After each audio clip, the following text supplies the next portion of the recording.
That's the story. 42 Indians charred in Kuwait, said to be the worst in the history of Kuwait. In the early hours of 12 June, around 42 Indians, including at least 19 from Kerala and 5 from Tamil Nadu, were killed, and over 50 others were grievously injured in a terrible fire that engulfed a building which housed around 195 migrant workers in southern Kuwait's Mangaf area. Apart from Indians, the others included Pakistanis, Filipinos, Egyptians as well as Nepalis. The NBTC group, which owns the building at Mangaf in Kuwait that caught fire on Wednesday, killing at least 49 people, the majority whom were Indians, has expressed shock. They said that they shall do whatever it takes to see that they provide help to the families. They said, we are in touch with the families of those who lost their lives, and we're working relentlessly to make all the arrangements so that there is absolutely no problem for all the people who have died. Such is the horrifying condition of the bodies that Kuwaiti authorities shall now conduct DNA tests to identify the remains of the individuals killed in a devastating fire that ravaged a residential building in Mangaf.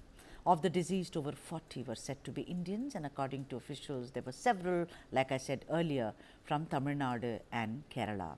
An IF aircraft is on standby to bring back the mortal remains to India. Prompted by the tragedy, Kerala Health Minister Veena George has left for Kuwait along with a bureaucrat to oversee relief efforts for the affected families. Veena George shall also help coordinate the treatment of the injured and to bring back bodies. The government of Kerala has offered financial assistance of 5 lakh rupees for the families of the deceased and 1 lakh for those who have been injured. Earlier, Prime Minister Modi shared his condolence message to the families of those affected and announced 2 lakh ex gratia for the family of the deceased. Now, Minister of State for External Affairs Kirti Vardhan Singh, who's also in Kuwait right now, spoke of the situation there. Listen in. See, we had a meeting last night with the Honorable Prime Minister, and that's the last update we have about this very sad tragedy. And the rest of the situation will be cleared the moment we reach there. See, the situation is that the victims are mostly burn victims, and some of the bodies have been charred beyond recognition. So a DNA test is underway to identify the victims. And Air Force plane is on the ready, and as soon as the body is identified, the kin will be informed, and our Air Force plane will bring the bodies back. The latest figures that we had last night, the casualty figures are around 48, 49, out of which 42 or 43 are believed to be our countrymen Indians. Indians constitute 21%, that's 1 million of the total population of Kuwait, and 30% of its workforce, approximately 9 lakh people. Reacting to the urgency of the situation, the Kerala government, I beg your pardon, the Kerala government problems of what happens of technology, I beg your pardon, my apologies. The Kerala government convened an emergency meeting to discuss the strategies for repatriation and coordinate relief efforts. Pinarayi Vijayan, the Chief Minister, is focusing on immediate needs of those affected by this tragic incident. Let's listen in to the family member of one of the victims who lost their loved ones in the tragic fire accident. Sameer ഇവിടുന്ന് 5 കൊല്ലം ആയി ഇവിടുന്ന് പോയിട്ട് പത്തനംതിട്ടയുള്ള ഒരു 3 പേര് നടത്തുന്ന ഒരു കമ്പനിയാണിത് കുവൈറ്റിൽ. ഇവിടുന്ന് അങ്ങനെ വിസ എടുത്ത് പോയതാണ്. പോയിട്ട് 2 കൊല്ലം കഴിഞ്ഞ് വന്നു. പിന്നെ 2 കൊല്ലം വീണ്ടും പോയിട്ട് ഇപ്പോൾ 2 കൊല്ലം കഴിഞ്ഞ് വന്ന് കല്യാണം കഴിച്ചു. പോയിട്ട് 2 കൊല്ലം കഴിഞ്ഞ് ഇപ്പോൾ വന്നിട്ട് പോയിട്ട് 8 മാസമായി. അവിടുത്തെ ഡ്രൈവറാണ്, കമ്പനിയുടെ വലിയ വണ്ടി ഓടിക്കുന്ന ഡ്രൈവറാണ്. Now, Deputy Prime Minister of Kuwait Sheikh Fahad al-Yousuf al-Sabah visited the site and ordered the arrest of the building's owner. He said, unfortunately, the greed of real estate owners is what leads to these matters. Unfortunately, the greed of the property owners is what leads to these matters. I will call the Director of Municipalities and we will talk to all property owners. Any property violation will be removed early morning. Either the property owner removes it himself or I will give instructions to the municipality to remove them.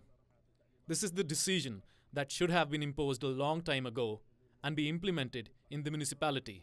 But unfortunately, there was neglect from the part of the real estate dealers. They violate, and this is the result of the violations.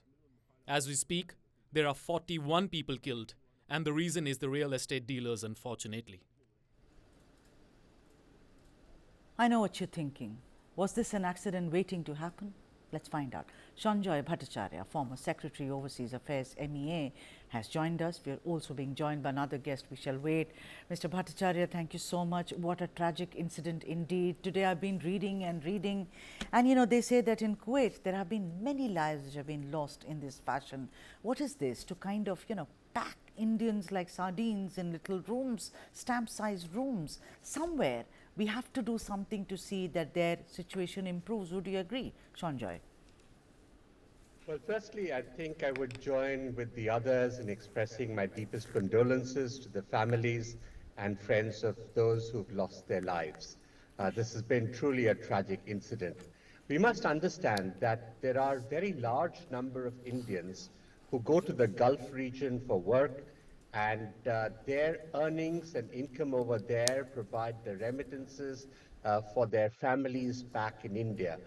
So this is the kind of background in which this kind of a development has taken place. We found that in many of the Gulf countries, the majority of the workers are actually of Indian origin, and therefore it is very necessary to have deep coordination with the local authorities, the Kuwaiti authorities in this case, so that we can provide for safe and legal migration, so that they can work in ideal conditions and that they're looked after properly, that their employers are good, their working conditions are fair, and that they can live in safe neighborhood. Sanjoy, if I can just interject, I have a report in which it said that, the Indian embassy in Kuwait received over 16,000 complaints from the country's citizens working there between 2021 March and December 2023, mostly about delays in salaries, no salaries, inhuman condition,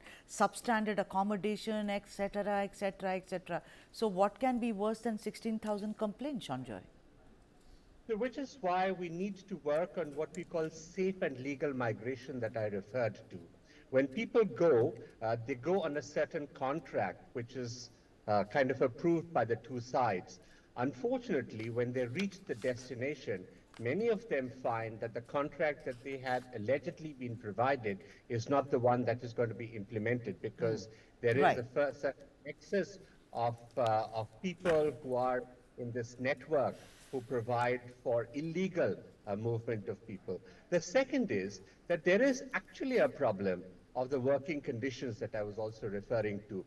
In fact, as you know, in Kuwait, we run shelter homes for many of these workers, including for women who do not find the ideal working conditions and often have to run away. Our labor office in the Kuwait embassy, in our embassy in Kuwait, is one of the key things that they have to work for, is to ensure a certain correspondence and dialogue with employers so that the rights are maintained. This is an ongoing process. Yeah, which it sounds wonderful, Sanjoy, but before I jump the gun, we don't usually unless we get to the bottom of it. Do you think this is criminal negligence? It seems like the fire spread from the kitchen of the apartment, one of the kitchens. I don't want to really go and pinpoint the reason and cherry pick, but do you think that it seems like gross negligence on the part of the building owners, where people were living in small, little stamp-sized rooms? And the most unfortunate part is, imagine it is early dawn. So a lot of people were apparently asleep, didn't even realize before the hullabaloo started. Well, I don't think we should jump to conclusions before the investigations are concluded. But you did hear what the Kuwaiti minister was referring to. And I think what he was referring to about the problem of housing is indeed a serious issue. We often come across instances where people live in hostel-like conditions, where they sometimes share beds on different shifts. So these are things that, as they come to light, there are remedial measures that need to be taken. But what I was referring to is that we need systemic responses rather than responding to a certain situation or an unfortunate tragedy like the one that has happened. We've had very good dialogue with some of the Gulf countries, and we've started the dialogue with the Kuwaitis as well, so that and I keep repeating this, and I think it is important to understand that safe and legal migration, which is something that both countries actually subscribe to in the migration charter that we are both adherents to, is something that we really need to implement on the ground. In Right. other words, the contracts that are given needs to be verified on both sides. All right. And on that note, you know, Sanjay Bhattacharya, what you say sounds very, very sound, and sounds like at least we have a safety net against such disasters and devastating fires and mishaps in the future. But unfortunately, all of us, and I include myself in it, we always talk about this in hindsight. I wish we had foresight when it comes to this. So many lives have been lost.